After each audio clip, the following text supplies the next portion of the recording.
Hello candidates, मैं हूं गौरव काबरा और एक बार फिर से आप सभी का स्वागत है मेरे यूट्यूब चैनल पे। हमारे यूट्यूब चैनल्स अब एक नहीं दो हो गए हैं। यानी कि आमतौर पे जो गौरव काबरा चैनल पे आप सारे एकेडमिक वीडियोस देखते थे, अब इसके अलावा आप एजुटर्स के चैनल पे भी सारे एकेडमिक कंटेंट को एक्सेस कर सकते हैं। साथ ही साथ हम लोग गौरव काबरा चैनल पे अब एकेडमिक कंटेंट धीरे धीरे कम करते रहेंगे as we grow our Edutors channel. और इस चैनल पे प्राइमा फेसी मैं बात करने वाला हूं अबाउट एक्सपीरियंसेस बियॉन्ड बुक्स, यानी कि बुक्स के बाद, कोर्सेज के बाद की ज़िंदगी क्या हो सकती है, हम किस तरह रिसर्च कर सकते हैं, किस तरह हम इक्विटी रिसर्च कर सकते हैं, स्टॉक मार्केट में क्या क्या चीज़ें एक्सप्लोर करने का बहुत सारी चीज़ें हैं। सो अभी प्लान ज़्यादा नहीं बोलूँगा आपको, there are variety of plans on which I am working on. बहुत जल्दी वो सब शुरू होंगे हमारे इस चैनल पे। साथ ही साथ हमारे एडिटर्स चैनल को हमने प्योर अकेडमिक कंटेंट के हिसाब से बनाया, so you will get all the video series and everything there. Series से याद आया कि हमारी अभी करंटली एक सीरीज चल रही है जिसके लिए ही प्रोबेबली आपने ये वीडियो ऑन किया है। हम लोग CFA लेवल 1 के लिए एक वीडियो सीरीज बना रहे हैं एंड आज हम लोग कॉर्पोरेट फाइनेंस को कंप्लीट कर भी लेंगे। आज का हमारा वीडियो होने वाला about working capital management which happens to be the last reading in corporate finance. I am sure आपने अभी तक की पूरी इस जर्नी में पूरा का पूरा कॉर्पोरेट फाइनेंस को अच्छे से रिवाइज किया होगा। एंड अगर आपका एक्सपीरियंस अच्छा है, बुरा है, जो भी, जरूर से कमेंट में मुझे बताइए तो सही कि किस तरह की आपको ये सीरीज लग रही है। इसके आगे हम लोग अब काम कर रहे हैं डेरिवेटिव्स बनाने में, और डेरिवेटिव्स का हम लोगों को 2 समरी वीडियोस बनाना है क्योंकि 2 ही रीडिंग्स हैं, तो बहुत अच्छे से वो भी आपका कंप्लीट कराएंगे इन द कमिंग वीक। अभी के लिए आज हम लोग कॉर्पोरेट फाइनेंस पूरी तरह कंप्लीट कर देंगे। वर्किंग कैपिटल एक बहुत ही सिंपल सुलझा हुआ सा चैप्टर है, थोड़ा सा एनालिटिकल जरूर है, but I think you will love it. इसके अलावा चैनल्स को डेफिनेटली सब्सक्राइब करें। दोनों चैनल्स हैं हमारे, Gaurav Kabra as well as Edutors, दोनों चैनल्स को सब्सक्राइब करें। ये वीडियो अगर आज पसंद आए तो लाइक कीजिएगा और शेयर कीजिएगा अपने दोस्तों के साथ। कमेंट में मुझे ज़रूर बताइएगा कि और आप क्या नया देखना चाहते हैं।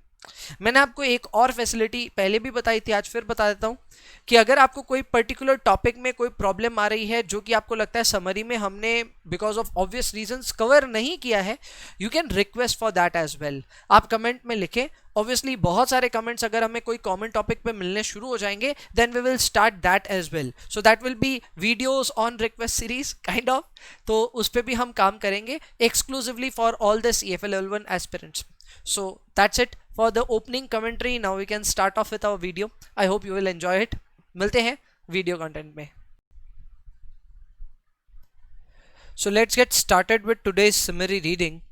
आज हम लोग जो समराइज करने जा रहे हैं रीडिंग, उसका नाम है working capital management. This is the final reading from our corporate finance for CFA level 1। ये रीडिंग बहुत ही सिंपल है, बहुत ही स्ट्रेट फॉरवर्ड है। ज़्यादातर मैं कह सकता हूँ थियोरी और प्रैक्टिस दोनों मिक्सड है, and this is one of the most analytical readings in corporate finance. Here you are required to do a little bit of practice as well. थोड़ा बहुत लिक्विडिटी पोजीशन वगैरह उन सब चीज़ों पे क्वेश्चनिंग आ सकता है, सो थोड़ा सा प्रैक्टिस पे ध्यान ज़्यादा देंगे तो बेहतर होगा। खैर, जितनी बात है आज की इस समरी वीडियो की, तो इस वीडियो में मैं अच्छे से सारी theoretical as well as practical areas को कवर करूंगा। प्रैक्टिकल्स में सिर्फ फॉर्मूले इंट्रोड्यूस करूंगा। I would not solve any sum as usual, but yes, आपको एक बार का मैं एक ब्रीफ आइडिया तो दे दूंगा कि इस चैप्टर में क्या क्या था। एक रिविजन के लहजे से अच्छे से रिविजन हो जाएगा, ये मैं इंश्योर कर सकता हूँ आपको। So let's get started, we won't waste any time. Start करते हैं हम लोग अपने पहले लर्निंग आउटकम से ही, जहाँ पे primary and secondary source of liquidity की पहली तो बात की गई है, और उसके बाद में बात किया गया है on the factors that influence a companies liquidity position typically adversely. यानी कि सीधा सीधा कहूँ तो एक कंपनी के पास में लिक्विडिटी के क्या क्या प्राइमरी सोर्सेज होते हैं, उनके ऊपर में यहाँ पे बातें हैं। ये प्राइमरी सोर्सेज 2 तरह के हैं, प्राइमरी सोर्सेज और secondary sources of liquidity. And secondly हम लोग बात करेंगे कि लिक्विडिटी पोजीशन को इम्पैक्ट करती कैसे है, ये कौन कौन सी चीज़ें हैं जो इम्पैक्ट करती हैं। तो पहले आते हैं सोर्सेज ऑफ लिक्विडिटी में। यहाँ पे 2 सोर्सेज लिस्टेड है, एक प्राइमरी सोर्स और एक सेकेंडरी सोर्स। देखो बहुत सिंपल है, याद रखना। Primary source of liquidity are those sources which are not going to impact companies business, which are not going to impact the company's long term position in the market। यानी कि अगर मान लो एक कंपनी है जिसको पैसे की दरकार है, तो उसके पास कुछ ऐसे सोर्सेज होते हैं जो नॉर्मल हैं, जो बहुत ही ज़्यादा ड्रास्टिक नहीं है, उसे कंपनी की पोजीशन और कंपनी की गोइंग कंसर्न पे कभी कोई क्वेश्चनिंग नहीं आएगी। ये आमतौर पे अपने को जब भी पैसे चाहिए यहाँ से आ जाते हैं, नोबडी माइंड्स इट। जैसे कि आपका खुद का कैश बैलेंस आपके काम आता है, रिसीवेबल से कैश कलेक्शन आए आपके काम आता है, शॉर्ट टर्म इन्वेस्टमेंट्स को बेचना, in fact short term funding achieve करना, ये सारी चीजें आपके लिए काफी रेगुलर हैं, ये आपके वर्किंग कैपिटल का हिस्सा है एंड इसमें कोई बहुत बड़ी बात नहीं है। लेकिन प्रॉब्लम आती है जब आप सेकेंडरी सोर्स ऑफ लिक्विडिटी को टटोलने लग जाओ। आमतौर पे कोई भी company secondary source of funding में तभी जाएगी जब उसके प्राइमरी सोर्स ऑफ फंडिंग जितनी भी है वो सारी की सारी एग्जॉस्ट हो जाए, यानी कि आपने अपना सारा कैश बैलेंस खत्म कर दिया, रिसीवेबल से जो आना था आ चुका, इन्वेस्टमेंट्स भी खत्म हो चुके और शॉर्ट टर्म फंडिंग आपको कोई देने के लिए रेडी नहीं है। अगर ऐसी सिचुएशन आ जाए तो यकीन मानिए आपकी कंपनी की या तो लिक्विडिटी या तो सॉल्वेंसी पोजीशन बहुत ही ज्यादा खराब है। ऐसे में company can only resort to the secondary sources of liquidity and these are actually very harsh। यहाँ पे कंपनी के एसेट्स को लिक्विडेट करने से लेकर के कंपनी को रीऑर्गेनाइज करना एंड फाइनली बैंक्रप्सी फाइलिंग करके सारे एसेट्स को बेच करके पैसे कलेक्ट करना, ये ऑप्शंस आपके पास में आते हैं। Obviously you can see that the impact of these kind of sources can be severe on the going concern of the business या on the long term prospects of the business। अगर कोई business अपने assets को liquidate करके पैसे इकट्ठा करने में लग जाए तो आप समझ लेना कि उसके बुरे दिन चल रहे हैं एंड हो सकता है कि कंपनी के सॉल्वेंसी के ऊपर में भी बातें आ जाए। एग्जाम्पल्स अगर इंडियन कॉन्टेक्स्ट के दूं तो फिर again JP associates can be a good answer. JP associates बोल करके एक कंपनी है जिसके कुछ एक टाइम पहले ये दिक्कत आई थी, उन्हें अपने एसेट्स को लिक्विडेट करना पड़ रहा था in order to get the liquidity required. तो ये सब खतरनाक सोर्सेज होते हैं, सेकेंडरी सोर्सेज पे यूजुअली रिजॉर्ट नहीं करते, बट यस ये रिसोर्स है आपका, एक सोर्स तो है, इसीलिए पढ़ाया जा रहा है आपको। अब आते हैं हम लोग कुछ ऐसे फैक्टर्स पे बात करना शुरू करते हैं जो कि कंपनी की लिक्विडिटी पोजीशन को थोड़ा सा एडवर्सली इंपैक्ट कर सकते हैं। अगर मैं कहूं तो एडवर्सली इंपैक्ट एक बिजनेस के लिक्विडिटी पोजीशन में तभी आ सकता है जब या तो उसके इनफ्लोज लेट से आ रहे हों या फिर उसके आउटफ्लोज जल्दी जा रहे हों। इनफ्लोज के लेट से आने को हम लोग कहते हैं ड्रैग ऑन लिक्विडिटी। याद रखना क्या कहते हैं, ड्रैग ऑन लिक्विडिटी, यानी कि यहाँ पे आपके जो कैश इनफ्लोज हैं वो ड्रैग कर दिए गए हैं, दोज हैव बीन एक्सटेंडेड, डीलेड, जिसकी वजह से आपके बिजनेस में आपको दिक्कत आएगी। या फिर में पुल्स ऑन लिक्विडिटी होते हैं। दूसरे ऑप्शन या दूसरा तरीका जिससे आपकी लिक्विडिटी पोजीशन गड़बड़ा सकती है वो है पुल्स ऑन लिक्विडिटी, यानी कि अगर हम देखें तो इनफ्लोज हमसे दूर जाते जा रहे हैं लेकिन आउटफ्लोज एसिलरेट होकर के हमारे बगल आ गए हैं। ऐसे होने पे हमारे इनफ्लोज अचानक से कम हो जाते हैं और आउटफ्लोज अचानक से बढ़ जाते हैं and that lead to a severe liquidity issue in your company. If you see the examples of drag on liquidity तो इसमें नंबर 1 हमारा जो ड्रैग है वो है रिडक्शन और डिले इन कैश इनफ्लोज। एकाएक आपके कैश इनफ्लोज में कमी आ जाना या फिर डिले आ जाना, ये आपके बिजनेस के लिक्विडिटी पोजीशन को इंपैक्ट करता है एडवर्सली, इसे हम ड्रैग ऑन लिक्विडिटी कहते हैं। सिमिलरली बोरोइंग कॉस्ट एकाएक बढ़ जाना, इससे आपका इंटरेस्ट एक्सपेंडिचर बढ़ जाता है। अगेन वो भी एक कैश इनफ्लो से तो रिलेटेड नहीं है पर एक आउटफ्लो है, लेकिन ऐसा होने से भी आपका ड्रैग ऑन लिक्विडिटी होगा। पुल्स ऑन लिक्विडिटी की अगर हम बात करें तो यहाँ पे कैश आउटफ्लोज अगर एसिलरेट हो जाए तो उसे हम कहते हैं पुल्स ऑन लिक्विडिटी। आपको इन दो टर्म्स को हमेशा याद रखना है, ये दोनों ही टर्म्स आपके लिक्विडिटी पोजीशन को एडवर्सली इंपैक्ट करते हैं। I hope this is all good and understood. आगे बढ़ते हैं। Next learning outcome is about the company's liquidity measures with those of the peer companies. We are going to compare them. Well, simple है, यहाँ पे कोई खासा comparison तो देखो इंस्टीट्यूट की बुक में भी covered नहीं है, but we are definitely going to talk about some of the liquidity measures which are crucial whenever we are trying to evaluate a company. Hindi में समझाऊं तो कभी भी किसी भी कंपनी की लिक्विडिटी पोजीशन को अगर आप इवैल्यूएट कर रहे हो तो इन सारे लिक्विडिटी मेजर्स को जरूर से हम देखते हैं। जो लोग मेरी तरह स्टॉक मार्केट एंथुसियास्ट हैं उन लोगों ने इनके बारे में पहले से सुना होगा और शायद इवैल्यूएट भी करते होंगे for evaluating the liquidity position of a company. तो आइए देखते हैं इसमें क्या क्या रेशियोज के नाम है। पहला रेशियो जो हमारे सामने है वो है हमारा current ratio. Now current ratio is a very simple ratio. इसके न्यूमरेटर में जाते हैं करंट एसेट्स और डिनोमिनेटर में आते हैं करंट लायबिलिटी। आमतौर पे इसे CA by CL भी हम लोग रिप्रेजेंट करते हैं। CA stands for current asset, CL stands for current liabilities. Important बात यह है कि ये रेशियो इस तरह से डिजाइंड है कि ये हायर द बेटर होगा, यानी कि जितना ज्यादा ये होगा इसका वैल्यू उतना बेहतर होगा। बिकॉज किसी भी बिजनेस के लिए उसके करंट एसेट्स उनके रिसोर्सेज हैं एंड करंट लायबिलिटीज उनकी ऑब्लिगेशंस हैं। Naturally, a business would always want that its CA is higher and CL is lower. And ये दोनों ही केस एक ही चीज के बारे में वकालत कर रहे हैं और वो है that CR should be higher. यानी कि सीधा सीधा कहूं तो अगर करंट रेशियो की वैल्यू हायर होगी तो it is better for us. And second point is the option where CR is actually less than 1. If CR is less than 1, then the possibility suggests that your CA is less than CL. यानी कि अगर आपका CA आपके CL से कम हो जाए, यानी कि आपके जो शॉर्ट टर्म रिसोर्सेज हैं ऑफ लिक्विडिटी वो आपके शॉर्ट टर्म ऑब्लिगेशन से कम है, तो ये एक सीवियर लिक्विडिटी क्राइसिस इंडिकेट कर सकता है आपकी कंपनी में.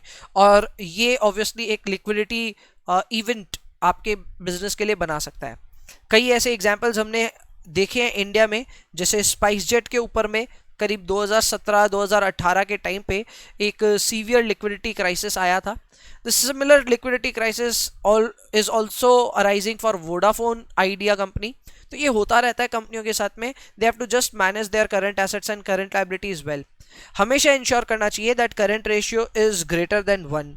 अगर ग्रेटर देन 1 होगा then it means that your current assets are more than current liabilities. So that is a good point or good practice. CR less than 1 can definitely indicate a liquidity crisis. ये रहा पूरा अपना current ratio पे calculations and समझाने का तौर तरीका. Next है क्विक रेशियो.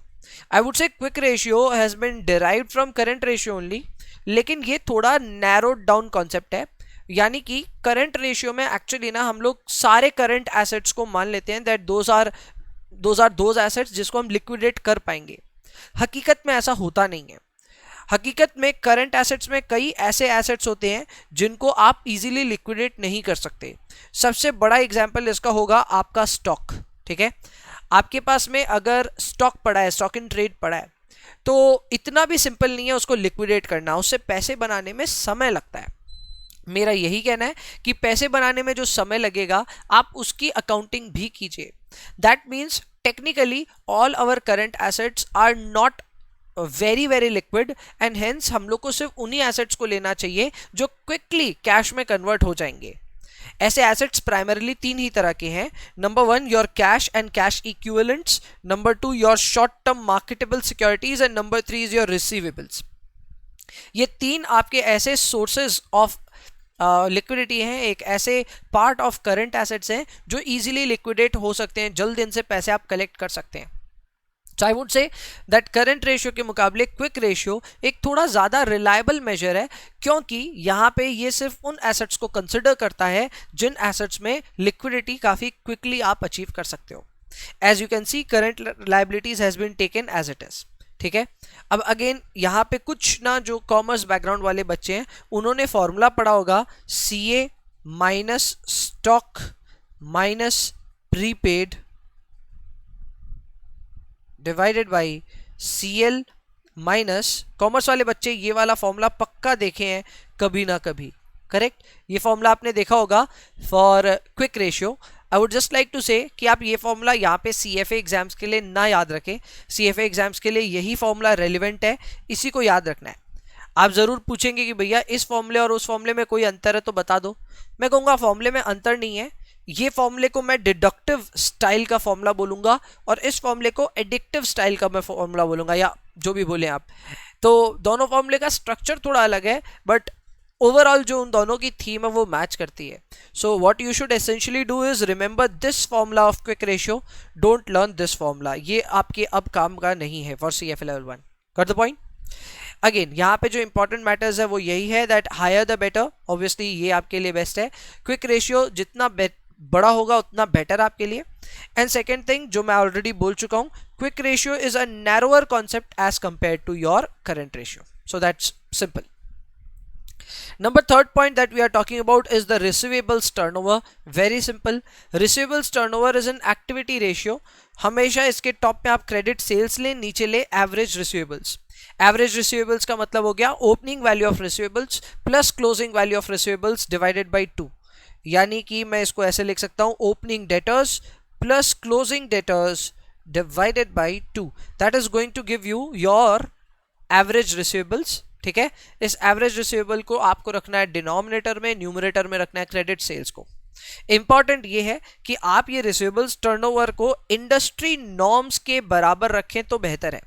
अगर आपको एक बढ़िया लिक्विडिटी पोजीशन चाहिए अपने बिजनेस के लिए तो ना ही इसे इंडस्ट्री नॉर्म से ज्यादा रखिए ना ही कम। ज्यादा रखा तो ऐसा माना जाता है कि आप रिसीवेबल से कुछ ज्यादा जल्दी पैसे कलेक्ट कर ले रहे हो और जिसकी वजह से आपके सेल्स आगे जाके इंपैक्ट हो सकती है। कम रखने का मतलब है हो सकता है कि आप रिसीवेबल से ढंग से कलेक्शन नहीं कर पा रहे हो। सो दोनों ही चीजें अपनी जगह है, इंपॉर्टेंट है। आप ना ज्यादा रखिए ना कम, try to keep it close to industry norms, that is best for your business. Now there are other formulas as well. अगर आप फोर्थ नंबर देखें तो ये number of days of receivable है। It is a very simple formula.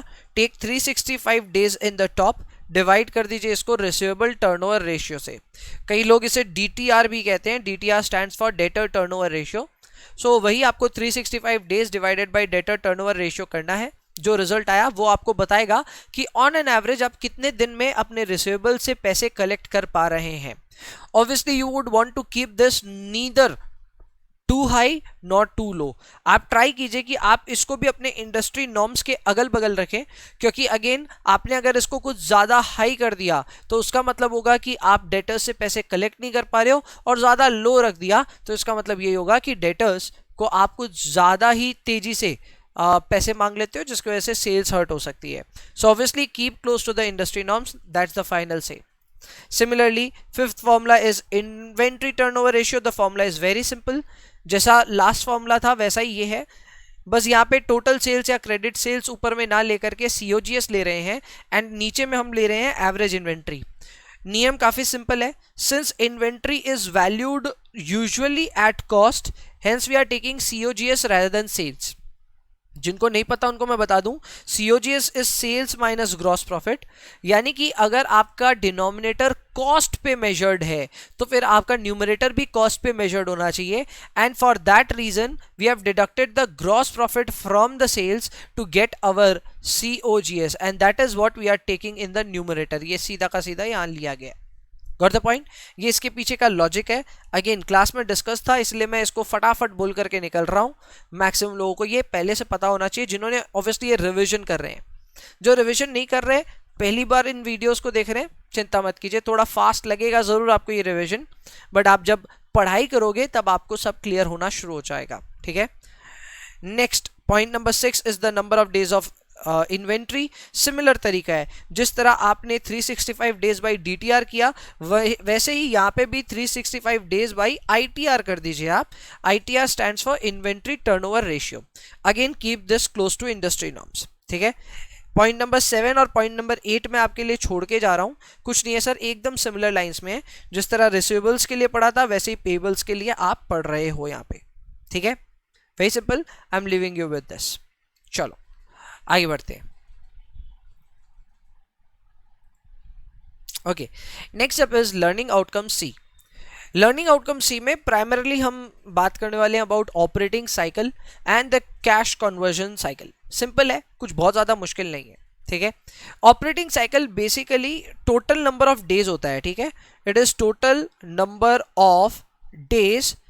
ठीक है, जितने दिन आपका पैसा टाइड अप रहेगा in your working capital cycle. मैं एग्जांपल समझाता हूं। सपोज करो आपने एक बिजनेस शुरू किया। ठीक है, तो आपने बिजनेस शुरू करते ही फर्स्ट डे ही, सपोज करो डे 1 को आपने रॉ मटेरियल परचेज कर लिया, तो आपका पैसा ब्लॉक हो गया। करेक्ट? ओके, सपोज करो डे 10 तक आपका रॉ मटेरियल यूज भी नहीं हुआ, फिर वो WIP में गया। ठीक है, तो मेरा ये कहना है 10 दिन तक आपका पैसा यहां तक ब्लॉक हो चुका। अभी तक 10 दिन वो रॉ मटेरियल में ही ब्लॉक हो गया है, प्लीज ये ध्यान दीजिएगा। ठीक है, फिर उसके बाद वो WIP में बना, उसको वहां से सपोज करो 25 दिन बाद यानी 15 दिन तक वो WIP में ही पड़ा रहा और फिर वो बना फिनिश गुड। तो मैं कहता हूं आपका पैसा फिर और ब्लॉक हो गया नेक्स्ट 15 डेज के लिए। ये WIP बोल करके ब्लॉक रहा ये। फिर फिनिश गुड भी आपका बिका सपोज करो डे 40 पे। ठीक है, ये यहां पे आपकी हुई सेल्स। करेक्ट? तो चलो यहां पे आपकी अगर डे पे सेल हुई तो अगेन यहां पे WIP से लेकर के आपकी सेल तक अगेन आपका पैसा फिनिश गुड में अटक गया अगले 15 दिन के लिए। ठीक है, एंड उसके बाद सेल होने के बाद सपोज करो आपका पैसा 70th डे पे यानी 30 डेज बाद आपको कलेक्शन मिला अपने डेटर से, ठीक है, एकदम पॉसिबल ही ऐसा हो ही सकता है। सपोज करो डे 70 पे आपको अपना कलेक्शन मिला, तो मेरा ये कहना है कि 15 डेज बाद सेल होने के बाद में भी 30 डेज तक आपका और पैसा अटका रहा और ये पैसा अटका हुआ रहा आपका डेटर्स के पास। यानी कि सब देखें तो आपने जो शुरुआत में अपना पैसा इन्वेस्ट किया अपने इस साइकिल में, वो पैसा टेक्निकली अटकता ही गया और फंसा हुआ रहा for 10 then 15 then more 15 and then 30, यानी कि सब मिलाकर के 70 डेज तक आपका ये पैसा अटका हुआ रहा। इस पूरे साइकिल को हम कहते हैं operating cycle. This starts with an outflow and then ends with an inflow. आपने जो पैसा लगाया वही घूम के आपके पास वापस आ गया, but it took 70 days for the entire process to happen. This is known as operating cycle. Calculation बहुत ईजी है। Take days of inventory. Days of inventory में आपने रॉ मटेरियल के स्टोरेज डेज भी ले लिए, WIP के प्रोसेसिंग डेज भी ले लिए और साथ में फिनिश्ड गुड्स के भी स्टोरेज पीरियड ले लिया। इन तीनों का आपने डेज कैलकुलेट करके जोड़ना है और साथ ही में डेज ऑफ रिसीवेबल्स को भी जोड़ दीजिए in order to get the total number of days that your money has been I would say क्या कहूँ फंसा हुआ है आपका पैसा। तो कितने दिन फंसा उसे हम कहते हैं operating cycle. Cash conversion cycle I would से is an advanced concept of operating cycle. यहां पे हम ये कह रहे हैं कि जब हमारा पैसा अटक सकता है तो हम भी तो लोगों का पैसा अटका सकते हैं। क्या पता आपने ये जो पैसा देना था, ठीक है, बहुत अच्छा कॉन्सेप्ट है, ध्यान से सुनिएगा। यहां बोला जा रहा है कि आपने जो कॉन्सेप्ट पैसा देना था फर्स्ट डे, हो सकता है वो भी आपने दिया नहीं हो। आपने अपने क्रेडिटर को एक्चुअल में 25 डेज बाद पेमेंट किया होगा, ये भी तो हो सकता है। अगर आपने अपने क्रेडिटर को पैसा ही 25 दिन बाद दिया तो फिर आपका पैसा 70 दिन ब्लॉक हुआ ही नहीं। आपने जब पैसा 25 दिन बाद दिया तो पैसा तो उसके बाद वाले दिन ही सिर्फ हम गिनेंगे, यानी कि result would become only 45 days. अगर आप इसे इवैल्यूएट करना चाहते हैं तो फॉर्मूला आपके सामने है, बहुत ही सिंपल फॉर्मूला है। आपका जो ऑपरेटिंग साइकिल है वो तो ले ही लीजिए, लेकिन उसमें से जितने नंबर ऑफ डेज आपने पेबल्स का पैसा अटका रखा था वो इसमें से माइनस कर दीजिए। माइनस करने से आपको पता चल जाएगा कि आपका कैश एक्चुअल में कितने दिन फंसा हुआ रहा। I would say cash conversion cycle is a much better representation of working capital cycle as compared to operating cycle. So ये थे एकदम easy से concepts, एक था ऑपरेटिंग साइकिल, एक था कैश कन्वर्जन साइकिल। अगर ये कॉन्सेप्ट आपका क्लियर नहीं था पहले, अब क्लियर हो गया या फिर एक नए तरह से आपने इसको पढ़ा, तो प्लीज़ मुझे कमेंट्स में बताइए। यूट्यूब पे हम ये वीडियोस डाल इसलिए रहे हैं ताकि आपसे इंटरेक्ट कर पाएँ। Tell me in the comments कि ये वाला पार्ट आपको कैसा लगा, कैसा समझ में आया, याद आया कि नहीं आया, वगैरह वगैरह। So definitely leave a comment below. इसके अलावा यहाँ पे यही बोला गया है कि अगर आपका कैश कन्वर्जन साइकिल काफ़ी हाई है as compare to your peers and your industry, तो ऐसा मान लिया जाएगा कि आपके वर्किंग कैपिटल में आपने कुछ ज़्यादा ही पैसा फंसा रखा है, विच इज़ आई वुड से bad for your company. Okay, next learning outcome. The next learning outcome is going to describe how different types of cash flows are going to affect your daily cash position। बहुत ही simple है। यहाँ पे आप primarily देखो दो तरह के inflows और आउटफ्लोज, ये सब चीज़ों के बारे में बात है। इनफ्लोज बहुत सिंपल है, वो इनफ्लोज के यहाँ पे नाम है जो आप मेरे ख्याल से पहले से जानते हो। जैसे कि आपका मेन इनफ्लोज का जो तरीका है वो क्या है, एक तो कैश सेल्स है ही, दूसरा कलेक्शन फ्रॉम डेटर्स है। इसके अलावा आपके सब्सिडरीज आपको कुछ पैसा भेज सकते हैं, ये भी आपके लिए एक इनफ्लो हो सकते हैं। आप अपने इन्वेस्टमेंट्स पे रिटर्न कमा सकते हो, जैसे कि इंटरेस्ट या फिर प्रिंसिपल रीपेमेंट या फिर डिविडेंड। तो इस तरह की कमाई अगर आपकी इन्वेस्टमेंट से हुई तो वो भी आपके लिए एक इनफ्लो है। Next tax refunds and finally borrowings, ये भी आप सब के लिए आपके इनफ्लोज हो सकते हैं। सिमिलरली आउटफ्लोज की अगर मैं गिनती कराऊं तो payments to employees and vendors, payment to subsidiaries, payment of interest and principals यानी कि EMIs और टैक्सेस और डिविडेंड पे करना, ये सारे आपके प्राइमरी कैश आउटफ्लोज हो सकते हैं। ऑब्वियसली ये कोई एग्जॉस्टिव लिस्ट नहीं है, इस लिस्ट के बियॉन्ड भी बहुत कुछ हो सकता है, बट हाँ ठीक है, ये वो कैश फ्लोज हैं जो प्राइमरीली आपकी लिक्विडिटी पोजीशन को इम्पैक्ट करते हैं। ठीक है, यहाँ पे आप देखिए कोई भी लॉन्ग टर्म एसेट्स को या बेचने को या सेल करने को कवर नहीं किया गया है। ठीक है, we have only covered short term items. ठीक है, long term items are not being entertained here. अब बात आती है हम अपने कैश पोजीशन को भैया इफेक्टिवली मैनेज कैसे करें। तो इफेक्टिव मैनेजमेंट के लिए सबसे पहले तो आप अपनी बढ़िया फॉरकास्टिंग कीजिए कि आपके पैसे की आपको दरकार लगेगी कब। Forecast the cash inflows and outflows. Do it for all the terms, whether it be short term, medium term or long term. ठीक है, डेली या वीकली, मंथली और एनुअली अपने प्रेडिक्शंस कीजिए, अपने फॉरकास्टिंग कीजिए कैश इनफ्लोज के और आउटफ्लोज के, एंड देन उसके बेसिस पे ये आइडेंटिफाई कर लीजिए कि आपके पास कब कैश बैलेंस बहुत ज़्यादा होने वाला है और कब कैश बैलेंस बहुत कम होने वाला है।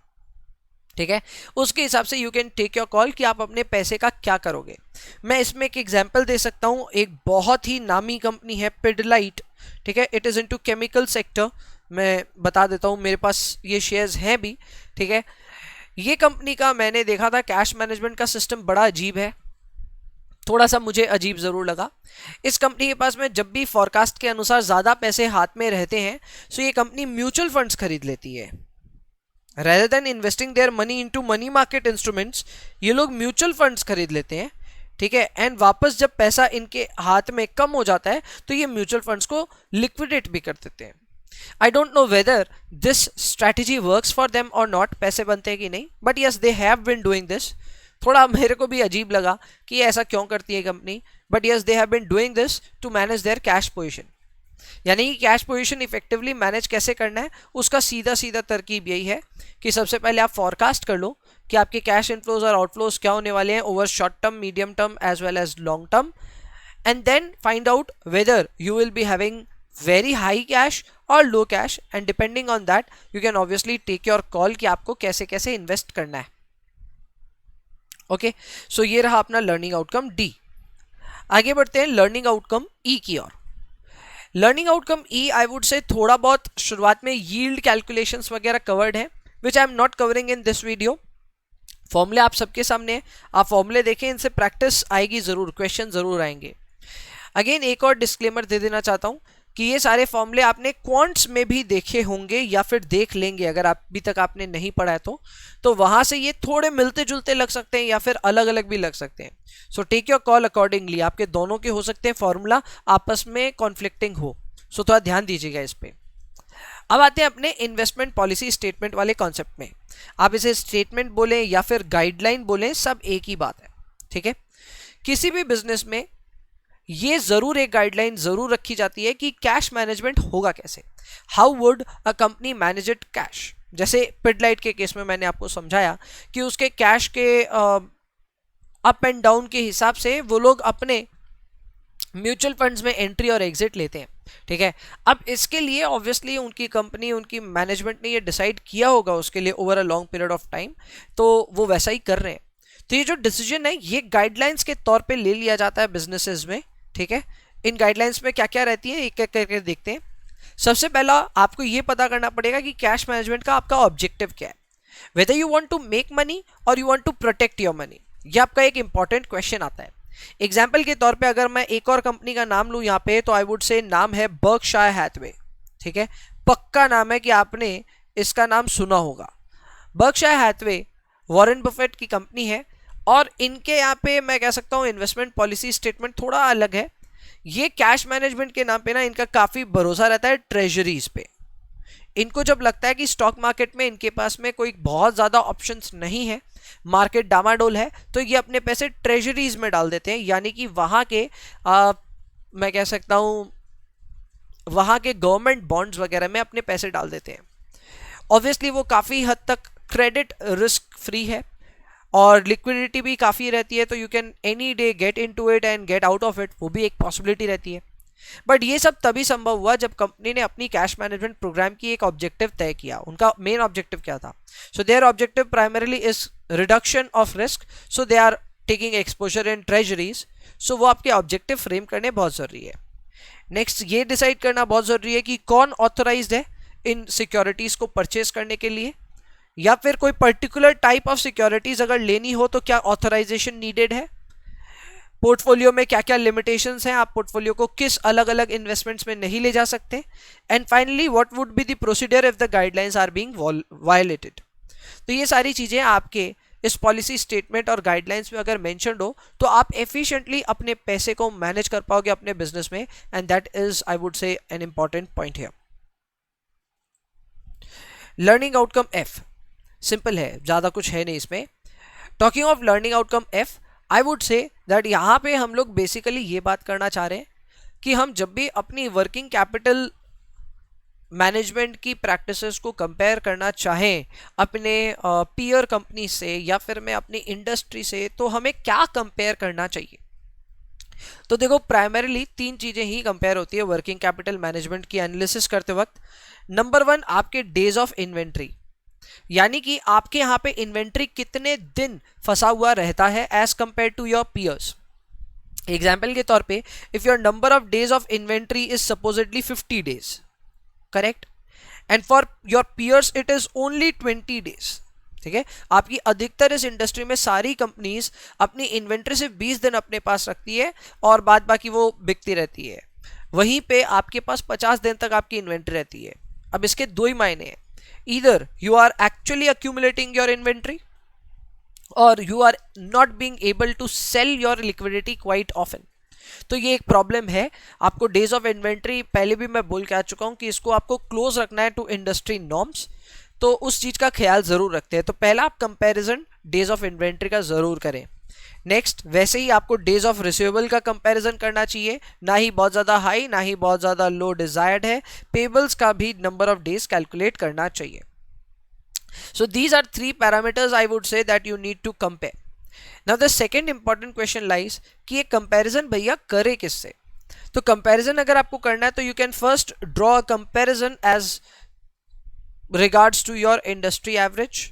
आप अपनी इंडस्ट्री एवरेज से कंपेयर कर सकते हैं। अगर वो अवेलेबल नहीं है then you can compare it with a group of peer companies, not just a single peer company है, ध्यान रखना, ठीक है। You are going to compare it against a group of peer companies, and अगर वो भी पॉसिबल नहीं है then you can obviously compare it with the historical values of your own company, यानी कि आपकी खुद की कंपनी इन सारे days of inventory, days of receivable और डेज ऑफ पेबल्स को पहले कैसे रखता था और अभी कैसे रख रहा है। तो आप उन सब चीज़ों को ऑब्वियसली देख सकते हैं। इसके अलावा कुछ और क्रूशियल चीज़ें जो मेंशन्ड है इस लर्निंग आउटकम में वो ये है कि एनालिसिस ऑफ हिस्टोरिकल ट्रेंड्स और significant changes in firms ageing schedule and weighted average collection of days can be very useful. अगर आप किसी भी कंपनी की एनालिसिस कर रहे हैं तो हिस्टोरिकली उसकी ट्रेंड पकड़िए कि वो अपने फर्म के जो डेटर्स हैं उनकी एजिंग शेड्यूल में क्या बदलाव ला पा रहा है, क्या उसके डेटर्स जल्दी पैसे दे पा रहे हैं उसे या और लेट कर रहे हैं, एवरेज कलेक्शन डेज पहले के मुकाबले बढ़े कि घटे। इससे एक अच्छा खासा अंदाजा लग जाता है कि कंपनी कैश कलेक्शन ढंग से कर पा रही है या नहीं। इसके अलावा एक छोटा सा फॉर्मूला और मेंशन्ड है, कॉस्ट ऑफ ट्रेड, ठीक है, या cost of trade payables actually I would से, ठीक है। तो ये कॉस्ट ऑफ ट्रेड पेबल्स का एक छोटा सा फॉर्मूला है। इस पे मेरा एक पूरा वीडियो बनाया हुआ है यूट्यूब पे, तो अगर आप गौरव काबरा चैनल देखोगे तो उस पे मिल जाएगा या फिर एडिटर्स के चैनल पे आपको मिल जाएगा ज़रूर से।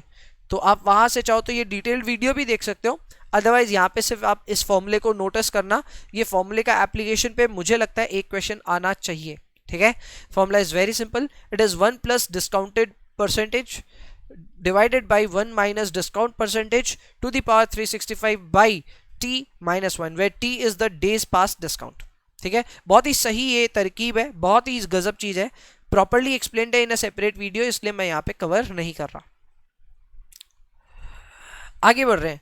Learning outcome G, evaluate the choice of short term funding available to a company and recommend a financing method। बहुत ही अच्छा लर्निंग आउटकम है ये। इस लर्निंग आउटकम की अगर मैं बात करूं तो यहाँ पे प्राइमरीली हमें ये पता चलता है कि अगर कोई कंपनी है जिसे शॉर्ट टर्म फंडिंग की दरकार है तो वो बैंक्स और अदर देन बैंक्स एनबीएफसीज वगैरह के पास में किस तरह से जा करके अपनी शॉर्ट टर्म फंडिंग का जो रिक्वायरमेंट है वो पूरा करवा सकते हैं।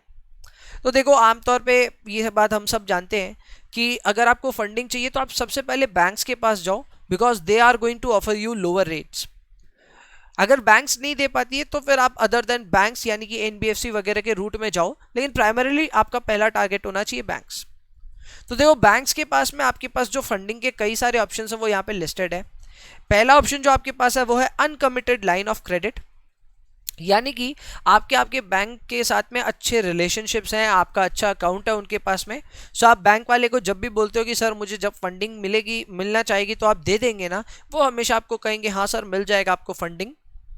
बट देन ये फंडिंग जो वो बोल रहे हैं ये अनकमिटेड लाइन ऑफ फंडिंग है, यानी कि यहाँ पे कुछ भी कमिट नहीं किया गया है, ये बात का ध्यान रखना। यहाँ पे उन्होंने बोला है कि हमारी डिस्क्रिशन के अनुसार हम आपको लोन देंगे। हो सकता है वो आपको बोले कि भाई हम लोन दे देंगे, बट जब आपको जरूरत पड़े तब ना दे। सो ये एक अनकमिटेड लाइन ऑफ क्रेडिट होती है, ध्यान देने की बात है। नेक्स्ट है अपना committed line of credit. Committed line of credit again एक शॉर्ट टर्म फंडिंग का ही तरीका है। इनफैक्ट यहाँ पे जितने भी लिस्टेड है वो सभी शॉर्ट टर्म फंडिंग ही है, ठीक है। यहाँ पे फंडिंग बैंक करेगा, ये थोड़ा सा ज्यादा रिलायबल इसलिए है क्योंकि यहाँ पे बैंक ने आपको एक कमिटमेंट दे दी, अब वो इस कमिटमेंट से आमतौर पे नहीं मुकर सकते। यहाँ पे जो इंटरेस्ट रेट कैलकुलेट होती है उसका सीधा सीधा फॉर्मूला है, we take a reference rate which is usually LIBOR, उसमें हम एक मार्जिन ऐड कर देते हैं, ये मार्जिन बैंक डिसाइड करेगी, तो आप इन दोनों को ऐड कर देंगे तो आपको एक इंटरेस्ट रेट मिल जाएगी। एक बात तय है कि अनकमिटेड लाइन ऑफ क्रेडिट से काफी ज्यादा रिलायबल है committed line of credit because of the discretion available. Got the point? Very good. इसके अलावा नेक्स्ट जो आता है वो है रिवॉल्विंग लाइन ऑफ क्रेडिट। ये और भी ज्यादा रिलायबल है, बस इतना ध्यान रखना है इसमें, ठीक है। डिटेल्स कवर नहीं करेंगे तो भी चलेगा, ये थोड़ा सा ज्यादा रिलायबल है, ठीक है। और ये मूविंग लाइन होता है, रिवॉल्विंग लाइन होता है, इसका मतलब एक्चुअली ये होता है कि आपको जो लोन दिया रहेगा आप पुराना चुका दो, आपको नया वापस मिल जाएगा, ठीक है। ये भी अगेन थोड़ा सा लॉन्गर टर्म हो सकता है, लॉन्गर होकर कितना लॉन्ग हो जाएगा, लेस देन अ ईयर ही रहेगा, ये बात याद रखना। It is usually less than a year, but still थोड़ा लॉन्गर टर्म ये लोन होता है, रिवॉल्विंग लाइन ऑफ क्रेडिट होता है, ये कमिटेड लाइन ऑफ क्रेडिट से भी ज्यादा रिलायबल है, ठीक है। तो we have read 3 sources right now, एक है अनकमिटेड, एक है कमिटेड, और अंतिम है हमारा रिवॉल्विंग लाइन ऑफ क्रेडिट। इसके अलावा we have collateralised loans. These loans नाम से ही समझ में आ रहा है, आप कोलैटरल जमा कीजिए, यानी कि अपने किसी एसेट को गिरवी रख दीजिए और उसके बेसिस पे बैंक आपको लोन देने के लिए रेडी हो जाएगा। Here you are required to pledge your assets as collateral for bank borrowings. Fifth point is the bankers acceptance. ये एक्सपोर्टर्स के काम का चीज है, ठीक है। अगर आप एक एक्सपोर्टर हो, ठीक है, और ट्रेड जब करते हो किसी फॉरेन कंट्री के पार्टिसिपेंट के साथ में, तो आप उसको बोल सकते हो कि आप हमें एक बैंकर्स एक्सेप्टेंस दिलवा दीजिए, जिसे लेटर ऑफ क्रेडिट के नाम से भी काफी पॉपुलरली जाना जाता है। आप जब एक्सपोर्ट की रिक्वायरमेंट्स को फुलफिल कर लो तो फिर आप बैंक को ये डॉक्यूमेंट देख करके उसको डिस्काउंट करा सकते हो।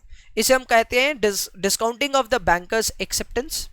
ये एक्चुअल में कुछ नहीं है, जो इंपोर्टर है उसकी बैंक ने गारंटी दी हुई रहती है कि हाँ मैं पैसे दे दूंगा, या हमारी बैंक आपको पैसे दे देगी, आप उसी गारंटी को कैश इन कर रहे हो थोड़ा ज्यादा जल्दी, तो ये जल्दी करने के चक्कर में थोड़ा बहुत हो सकता है आपको डिस्काउंट का खर्चा लग जाए, बट नॉनदलेस ये आपके लिए एक शॉर्ट टर्म फंडिंग का तो तरीका है।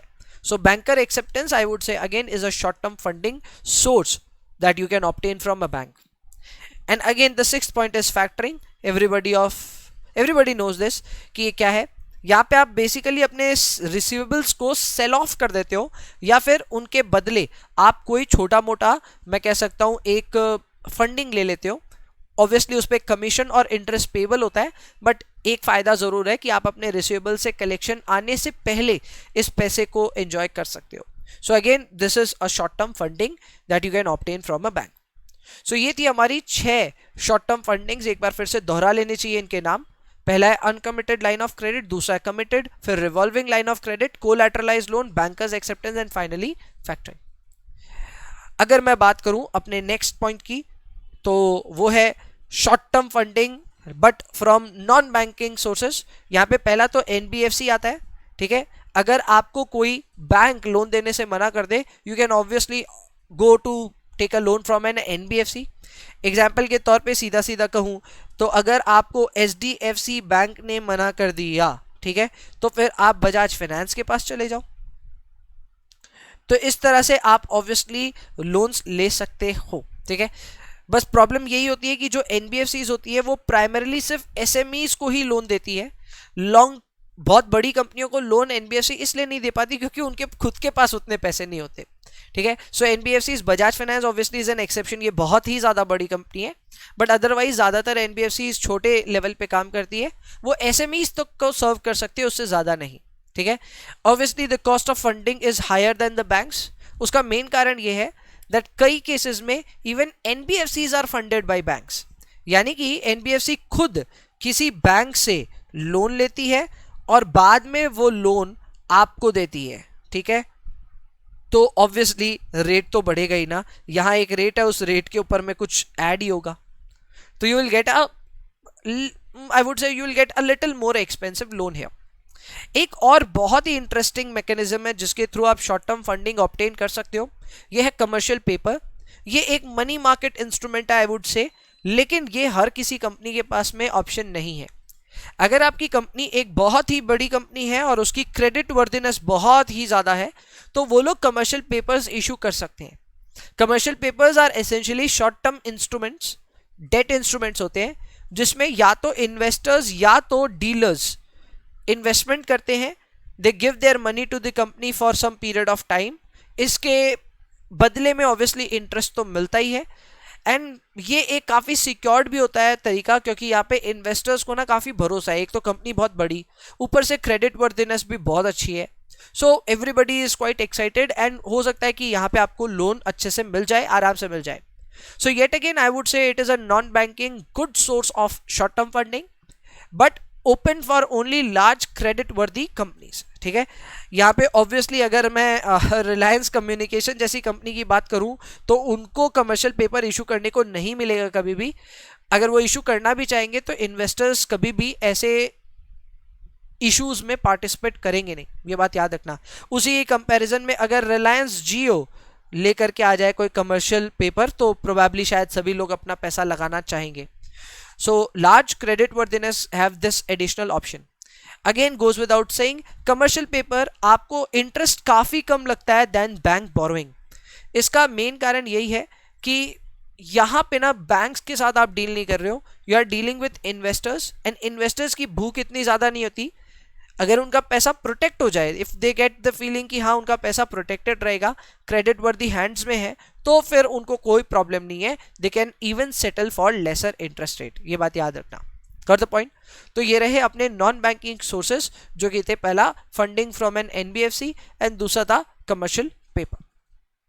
सो I think this reading was yes still here, हो गया हमारा रीडिंग का काम। Thank you for watching this video.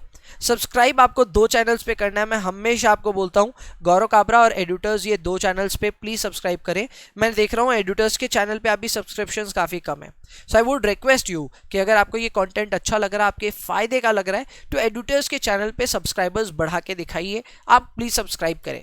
साथ ही साथ वीडियो को आप लाइक करें और शेयर कर दें अपने दोस्तों के साथ में, कमेंट करके भी बताएं कि आपको ये वीडियो कैसा लग रहा है, इस सीरीज को हम कितना आगे तक ले जा सकते हैं।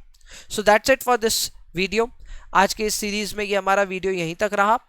कॉर्पोरेट फाइनेंस हमने पूरी तरह समराइज करा दिया है, and now we will jumping on to our new subject. Most probably next video that is going to come up is on derivatives. So I hope आपको उसमें भी बड़ा मजा आएगा एंड आप इस वीडियो सीरीज का सबसे ज़्यादा फायदा लेंगे। So that's it from my end, take care and enjoy, and साथ ही साथ पढ़ाई करते रहें और अपनी सेहत का ध्यान रखें। सी यू देन, बाय बाय।